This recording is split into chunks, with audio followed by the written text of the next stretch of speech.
எத்தனை பேர் எத்தனை கட்சி தேர்தல் வாக்குறுதியை கொடுத்து 100% நாங்கள் நிறைவேற்றிட்டோம் அப்படின்னு சொல்லக்கூடிய கட்சிகளை இங்கே முன்வைக்கணும். இப்போ விஜய்கிட்டே நம்ம நீங்கள் ஒழுங்கா அப்படின்னு கேட்போம். என்ன கேட்போம்னா, உன்னால் ஒரு பெண் வேட்பாளர் கூட தேர்வு செய்ய முடியல, அந்த அளவுக்கு தான் நீ இருக்க. இப்போ கேட்டால் எங்களுக்கு சட்ட சிக்கல் இருக்கு, அது இருக்குது, இது இருக்குன்னுவாங்க. இந்த வாக்குறுதிகள் எல்லாம் நம்ம சொல்லும்போது ஒரு சில விவசாயிகளுக்கு கடன் தள்ளுபடி அப்படிங்கிற ஒரு வாக்குறுதியை குறிப்பிட்ட ஒரு விவசாயிகளுக்கு கடன் தள்ளுபடி பண்ணாங்க. அனைத்து விவசாயிகளுக்கும் கடன் தள்ளுபடி பண்ண முடியாதுன்னு தாவேகாவுக்கு தெரிஞ்சிருக்குல்ல, எடப்பாடி பழனிசாமிக்கு தெரிஞ்சிருக்குல்ல, பரிசீலனை செய்யப்படும்ன்ற வார்த்தை ஏன் வருது? ஓகே, இன்னும் ஒரு விஷயம், தமிழக அரசியலை பொறுத்த வரைக்கும் நான்லாம் ஆட்சிக்கு வந்துட்டேன் அப்படின்னா இலவசமே கிடையாது, வேலையை தருவேன், இலவசம்லாம் தர மாட்டேன், நீயே வாங்கிக்க. ஏதாவது ஒரு தேர்தல் பிரச்சாரத்துல போயிட்டு ஏய் அத்தா 1000 வாங்கின பிச்சுனேன் அப்படின்னு அவர் சொல்லுங்க. கிராமங்களுக்கு போயிட்டு 100 நாள் வேலை திட்டத்தை நான் ஆட்சிக்கு வந்தா ஒழிப்பேன்னு பேச சொல்லுங்க. டிவி கொடுத்தான், இலவசமா கொடுத்தான், ஃபேன் இலவசமா, அதுக்கப்புறம் இன்னொரு வார்த்தை என்ன, இலவசமா கொடுத்தான், கல்யாணம் கூட இலவசமா பண்ணி வச்சான், 500,000 இலவசமா கொடுத்தா, இலவசமா புல்ல கொடுப்பான், வாங்கிக்க புல்ல. இது ஒரு தலைவரோட பேச்சு. பேச மாட்டார், நீங்களே பேசியிருக்காரு. போன வாக்குறுதியிலே சொன்னாங்க படிப்படியாக குறைக்கப்படும் மதுவாலை மதுபான கடைகள். எத்தனை கடைகள் மூடி இருக்குன்னு தெரியுமா? மூடலை. ஏன் மொத்தமா மூடல அப்படின்னா, நான் ஓப்பனா சொல்றேன், விஜய் மாதிரி எத்தனை கொம்பாதி கொம்பா வந்தாலும் மூட முடியாதுங்க.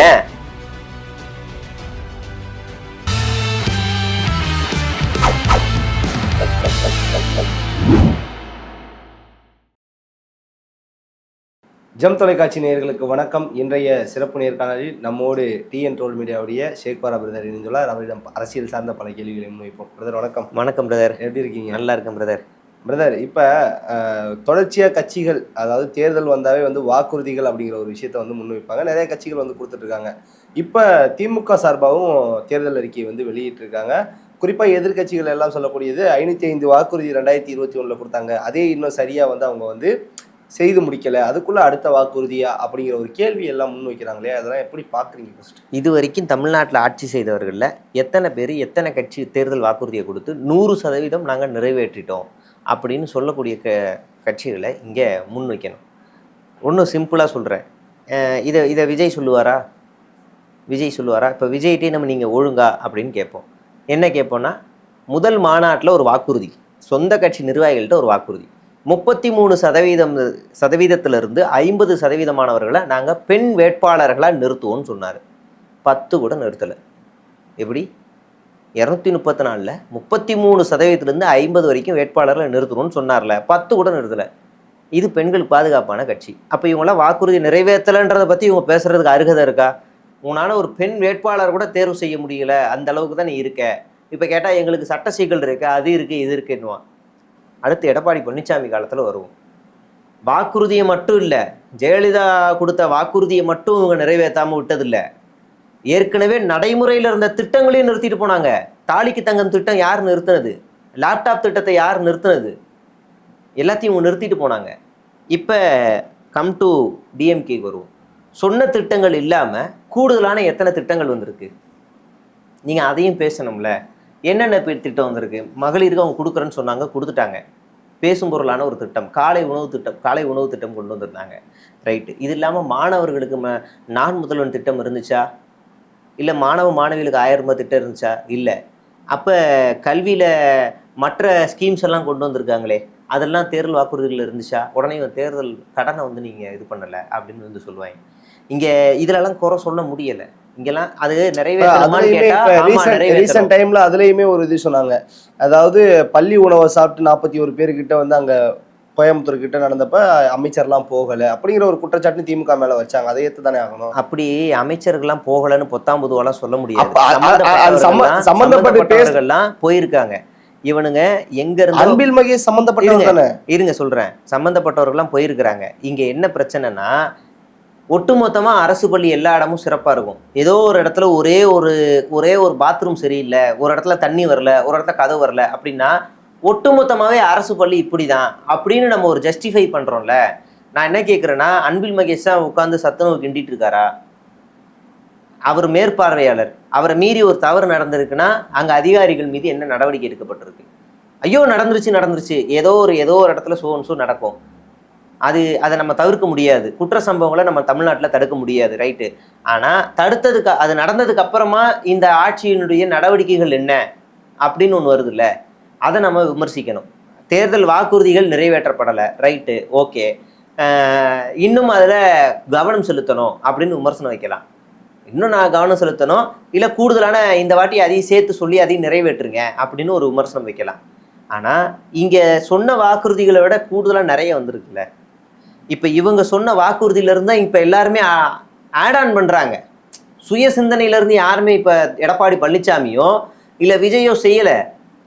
இப்போ எடப்பாடி பழனிசாமி அவர்கள் போன முறை வந்து 1500 ரூபாய் மகளிருக்கு தரேன்னு சொல்லியிருந்தார் 2021 வாக்குறுதியில். சரி, இந்த டைம் அதை 2000 ஆக்கியிருக்காரு. சரி, அதே எடப்பாடி பழனிசாமி மாதம் 1000 ரூபாலாம் தர முடியாதுங்க, கஜானால காசு இல்லைங்க அப்படின்னு ஆரம்பிச்சாரு. ஆனா கொடுத்து நிறைவேற்றிட்டாங்கல்ல, வெற்றிகரமா. 24 மாதங்கள் கழித்து தானே செய்தார்கள். அந்த ஒரு குற்றச்சாட்டு இருக்குல்ல, ஆட்சிக்கு வந்து 24 மாதங்கள் கழித்து பாதி பேருக்கு கொடுத்தீங்க, முழுசா எல்லா குடும்பத்துக்கும் கொடுத்தீங்களா? இப்ப உங்களுக்கு ஆட்சி அதிகாரம்னு ஒண்ணு இருக்குல்ல, நீங்க என்ன நினைச்சுக்கிட்டு இருக்கீங்கன்னா அடுத்தடுத்த நாள் ஒரு திட்டங்களை அறிவிச்சுட்டு போய்கிட்டே இருக்கணும், அதுதான் அரசு. அப்படி வராது. ஒரு திட்டம் நம்ம அறிவிக்கிறோம்னா எல்லாருக்கும் சொன்னீங்க, அப்புறம் அது வந்து அந்த உரிமை தொகை தகுதி தொகையா மாறிடுச்சு. உங்களோட போன் கூகுள் இருக்குல்ல, திமுக அரசு முதலமைச்சர் மு.க. ஸ்டாலின் மே 7ஆம் தேதி 2021 ஆட்சிக்கு வந்த பிறகு கொண்டு வந்த சிறப்பு திட்டங்கள்னு தேதி அறிவிங்க. வருஷத்துக்கு ஒரு 3 திட்டம் இருக்கும், 4 திட்டம் இருக்கும், வருஷத்துக்கு 4 திட்டம் இருக்கும். ஒரு திட்டம் கொண்டு வராங்கன்னா அதுக்கு பின்னாடி ஒரு பெரிய ரிசர்ச் இருக்கும். எத்தனை பேருன்னு ஒன்று இருக்குது, கணக்கெடுப்புகள்னு ஒன்று இருக்குது, இது எத்தனை பேருக்கு போய் சேரும், இது எப்படி வழிவகை செய்கிறது, இது எப்படி ஒர்க் அவுட் ஆகும், இதில் ஏதாவது டிராபேக் ஆச்சுன்னா அதை எப்படி சரி பண்ணுறது. சரி, தகுதி வாய்ந்த பெண்கள்னு சொல்லி சொன்னாங்க. இப்போ இந்த நிமிஷம் வரைக்கும் அதை அப்படியே நிறுத்திட்டாங்களா? இவங்களுக்கு மட்டும்தான் நாங்கள் கொடுப்போம் நிறுத்திட்டாங்களா? வேற வந்துச்சு இல்லைங்க, இவங்களுக்கு மட்டும்தான் கொடுப்போம் நிறுத்திட்டாங்களா? இப்போ நீங்கள் அப்ளை பண்ணலாம், வராதவங்க மறுபடியும் அப்ளை பண்ணி ஆட் ஆன் பண்ணிக்கலாம், எத்தனை பேர் வேணாலும் அப்ளை பண்ணி உள்ளே போய்க்கலாம். அப்போ எப்படி நீங்கள் இதை தகுதி வாய்ந்த பெண்கள் மறுபடியும் சுருக்கிக்கிட்டே போவீங்க? அதில் அந்த ஸ்ட்ரக்சர் இருக்குல்ல. அது சரி, இப்போ கோடை பணம் வந்துருச்சு. இது என்னோட குற்றச்சாட்டு கிடையாது, பொதுமக்களோட குற்றச்சாட்டை தான் நான் கேட்குறேன். நிறைய பேர் வந்து கேட்கறது இன்னும் எனக்கு வரல அப்படிங்கிற ஒரு குற்றச்சாட்டு இருக்கு. அவங்க அப்ளை பண்ணலாம். அதுக்கப்புறம் வந்து இப்போ 4 மாதங்களுக்கு முன்னாடி ஒரு சிலருக்கு கொடுத்துருக்கீங்க, இப்போ நிறைய பேருக்கு வராமலா? இப்போ நான் ஒன்று கேட்குறேன், ரிசர்வேஷன் ஒன்று இருக்குது. இப்போ ஷெட்யூல் கம்யூனிட்டியில் ஒரு ஆள் பணக்காரனாக இருக்கிறாங்க, ஒருத்தர் தாழ்த்தப்பட்ட கொஞ்சம் எக்கனாமிக்கலாக டவுனாக இருக்காங்க. இப்போ நீங்கள் வந்து அதில் தேர்வு செஞ்சு அப்படியே என்ன பண்ணுவீங்க? இவங்களுக்கு கொடுக்கக்கூடாது, இவங்களுக்கு கொடுப்பேன்னு சொல்லுவீங்களா? எப்படி செய்வீங்க? அப்படி கணக்கு பிரிக்க முடியாது. அவங்களுக்கு வந்துருச்சு, எனக்கு வரல 1000 ரூபா அப்படின்னா அப்ளை பண்ண முடியும். அந்த ஸ்ட்ரக்சர் இருக்குது, இன்னும் ஓப்பனில் தான் இருக்குது, அப்ளை பண்ண முடியும். நீங்கள் வந்து உடனே கடைசி தேர்தலுக்கு முன்னாடி தான் இவங்க நிறைய காசு கொடுக்குற ஸ்கீம்ஸ் எல்லாம் அறிவிக்கிறாங்க அப்படின்னு ஒரு 10ஆம் இன்னொரு குற்றச்சாட்டு வைக்க முடியும். இல்லை, நான் மறுபடியும் அதே டேட்டாவோட சொல்கிறேன், இந்த வீடியோ பார்த்துக்கிட்டு இருக்க எல்லார்ட்டையுமே சொல்கிறேன். மே 7, 2021 முதலமைச்சர் மு.க. ஸ்டாலின் ஆட்சிக்கு வந்த பிறகு அவர் கொண்டு வந்த திட்டங்களுடைய தேதி வாரியாக கேளுங்க. ரொம்ப சிம்பிளாக கூகுள் பண்ண தெரியலன்னா ChatGPT கேளுங்க, தேதி வாரியாக கொடுக்கும். முதல்ல உங்களுக்கு பேருந்து இலவசம், அப்படியே அது திருநங்கைகளுக்கும் பேருந்து இலவசம், அப்புறம் ஆவின் பாலில் குறைப்பு, அதுக்கப்புறம் மறுபடியும் அடுத்த வருஷம் 2 ஸ்கீமு, அடுத்த வருஷம் 2 ஸ்கீமு, அடுத்த வருஷம் 2 ஸ்கீமு, அப்படி ஸ்கீம் ஏறிக்கிட்டே தான் போகுது. எல்லா ஸ்கீமும் ஏறிக்கிட்டே தான் போகுது. நீங்கள் சொல்லாத பல திட்டங்களும் இதில் இருக்குது, பல திட்டங்களும் இருக்குது. நீங்கள் லேப்டாப் கொடுக்கலாம், லேப்டாப் ஏன் கொடுக்கல, எதனால் கொடுக்கல, என்ன சட்ட சிக்கல் இருக்குன்னு ஒவ்வொரு வாட்டி நீங்கள் அமைச்சரை பார்த்து கேட்டிருக்கிறாங்க. அவரும் ரொம்ப தெளிவாக சொல்லியிருக்காரு. இந்த லேப்டாப்பில் சில பிரச்சனைகள் இருக்குது, நாங்கள் டேபாக கொடுக்குறோம், அப்புறம் அந்த டேபில் வந்து சிப்பு வைக்கிறதுல பிரச்சனைகள் இருக்குது, அப்போ அதை நாங்கள் சரி பண்ணிக்கிட்டு இருக்கோம், கூடிய விரைவில் கொடுப்போம், டேப் வந்து ஒர்க் அவுட் ஆகிற மாதிரி எங்களுக்கு தெரியலை, ஸோ நாங்கள் அதையும் ட்ராபேக் பண்ணிவிட்டு, அப்போனா வேலைகள் நடந்திருக்குன்னு அர்த்தம். அப்போனா இந்த வருஷங்களில் வேலைகள் நடந்திருக்குன்னு அர்த்தம். ஆனால் நீங்கள் சும்மா ஒரு 10 பேருக்கு லேப்டாப் வாங்கி கொடுக்குறத, அதுக்கும் ஒரு குற்றச்சாட்டு வச்சிருக்காங்க இல்லையா? எல்லா மாணவர்களுக்கும் கொடுக்காம இறுதியாண்டு படிக்கக்கூடிய இப்போ நான் கேட்குறேன், நான் ஜெயலலிதா ஆட்சி காலத்தில் தான் நான் லேப்டாப் வாங்கணும், எனக்கு இன்னைக்கு வரைக்கும் லேப்டாப் வரல, நான் வேணா என் ஆதாரத்தோட ப்ரூஃபோட காட்டுவேன். ஆமாம், எனக்கு என்ன பிரச்சனைனா ஆட்சி மாறுது, ரெண்டுமே ஒரே ஆட்சி தாங்க, ஜெயலலிதா ஆட்சி தான். ஆட்சி மாறுறதுக்கு முன்னாடி லேப்டாப் கொடுத்துட்டு தான் இருந்தாங்க. +2 வரைக்கும் என் கூட படித்தவங்க கரெக்டாக நான் முடியும் போது எனக்கு வாங்கலை, என் செட்டில் 30 பேர் வாங்கலை. இப்ப அங்கங்க டிராபேக் இருக்கு, அதையெல்லாம் கொடுக்கவே மாட்டோம்னு ஏதாவது ஒரு கருத்து இருக்கா? கொடுக்கவே மாட்டோம்னு ஏதாவது சொன்னாங்களா? மொத்தமா லேப்டாப் அப்படி எடுத்து இறக்க முடியுமா? பாசிபிள்னு ஒண்ணு இருக்குல்ல. நம்ம குற்றச்சாட்டுகள் எப்போ வரும்னு கேட்கலாம், வருமா வராதான்னு கேட்கலாம். இந்த குற்றச்சாட்டு தானே கரெக்டா இருக்கும். கொடுக்கவே இல்லை ஏமாத்திட்டாங்கன்னா என்ன, வீட்டுக்குள்ள ஏதாவது அமைச்சர் வீட்டுக்குள்ள ஒளிச்சு வச்சிருக்காங்களா?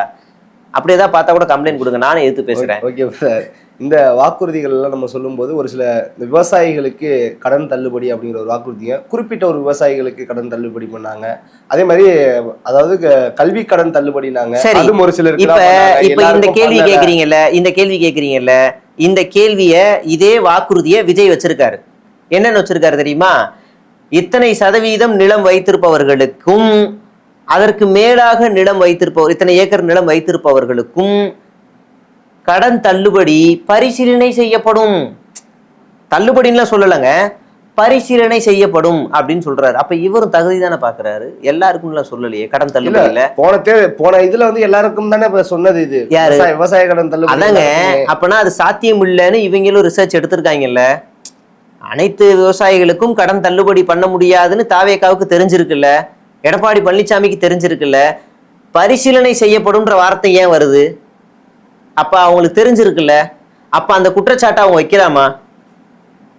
பாசிபிள், எங்களால முடியும், இந்த இடத்துல இருந்து இப்ப லூசுத்தனமான யாராவது ஒரு அரசியல் கட்சி நடத்திக்கிட்டு இருக்கிற கேன பசங்க விவசாயிகள் அனைவருக்கும் அரசு வேலை தரேன்னு சொல்லுவான். நான் சீமான சொல்லல, பொதுவா சொல்றேன், சொல்லுவான். விவசாயத்தை அரசு வேலையாக்க போறோம்னு சொல்றது சொல்லுவார். அவர்தான். மொத்த அரசு அதிகாரிகளுடைய எண்ணிக்கை எவ்வளவு? அவரை சொல்லவே இல்லைங்க. நீங்க சொல்லி மொத்த அரசு அதிகாரிகளுடைய எண்ணிக்கை எவ்வளவு? நீங்க சும்மா சொல்லுங்க. 14 லட்சம் பேரு. விவசாயிகளுடைய எண்ணிக்கை எவ்வளவு? 80 லட்சம் பேரு. 14 லட்சத்துல இருக்கவங்களுக்கே இங்க அரசு வேலைகள்ல கூடுதலா ஒரு 200 பேரை சேர்க்கறதுக்கோ 300 பேரை சேர்க்கறதுக்கோ தலைகீழா நின்று தண்ணி குடிச்சுக்கிட்டு இருக்கு. பல சட்ட சிக்கல் இருக்கு. 80 லட்சம் பேரை ஒரு தூக்கிட்டு வந்து அரசு வேலை ஆக்கிடுவாரா? என்ன அரசு வேலை? சரி, அரசு வேலை ஆக்கிடுவீங்க அப்படின்னா அவங்களுடைய ஆதார விலை எவ்வளோ? ஆதாரமான ஒரு சம்பளம் இருக்கும்ல, 10,000 15,000, அதையும் சொல்லணும்ல. இப்ப இது கேட்கறதுக்கு இனிமையா இருக்குல்ல. அப்பா வரும்போது உனக்கு ஐஸ்கிரீம் வாங்கிட்டு வரேன்ப்பா அப்படின்னுவாரு. ஆனா வரும்போது என்ன செய்வாருன்னா, ஒரு டப்பா வாங்கிட்டு வந்து வீட்டுல இருக்க 3 பேர் பிரிச்சு கொடுப்பாரு. என்னப்பா ஒரு கரண்டி தர, ஐஸ்கிரீம் வாங்கிட்டு வரேன் தானே சார் சொன்னேன், எத்தனை கரண்டின்னு சொன்னேன்னா அப்படின்னு ஏமாத்துவாரு. இந்த வேலையை தான் அண்ணன் பண்ணுவாரு. அப்ப விவசாயிகளை முட்டாளாக்கி ஏமாத்துற வேலைகள்லாம் இங்க நடக்குது இல்ல. ஏழு சட்ட சிக்கல் நமக்கு தெரியும். மாடு மேய்த்தல் அரசு வேலை, மாடு மேய்த்தல் அரசு வேலை. இது எப்படி இருக்குன்னா, எங்க அப்பா அரசு வேலையா இருக்காரு, மாடு மேய்க்கிறாரு, எனக்கு வெளியில போனா வேலை கிடைக்காது, நான் அதனால படிக்க மாட்டேன், நானும் மாடு மேய்க்கிறேன், எனக்கும் அரசு வேலை கிடைக்கும்னு ஒரு தலைமுறைய கல்வியில இருந்து பின்னோக்கி தள்ளுறதுக்கு தான் இந்த பிற்போக்கு புத்தி வேலை. இங்க ஒரு அரசாங்கம் படி படி படி படிச்சா போதுண்டா, படிடா தங்கம் படிடான்னு இங்க போராடிக்கிட்டு இருக்கு. இங்க ஒரு தற்குறி கூட்டம், நீ தமிழ்ல மட்டும் படி, குண்டு சட்டிக்குள்ளேயே குதிரை ஓட்டு, மேல போயிடாத, அவன் இங்க வந்து அடிமையா வாழட்டும், இங்க ஒண்ணுமே இல்லாம என்னத்துக்கு அவன் வந்து வாழ போறான். இங்க இருமொழி கொள்கை இருக்கு, மும்மொழி கொள்கை எதுக்குன்னு கேக்குறோம். இந்த ஆளு ஒரு மொழி கொள்கையை தான் நான் நிறைவேற்றுவேன்னு. அப்பனா இருக்கிறதுல ஒரு மழுமட்ட கூட்டத்தை தமிழ்நாட்டுல உருவாக்குற வேலை தானே இது. நீ தமிழ்நாட்டை தாண்டி வேற எங்கேயாவது போனா எந்த மொழியிலங்க பேசுவீங்க? இங்கிலீஷ். அது இங்க வேணாங்கிறார் ஒரு தற்கூரி. இப்ப இந்த அரசாங்கம் நான் முதல்வன் திட்டம் முடியுமா?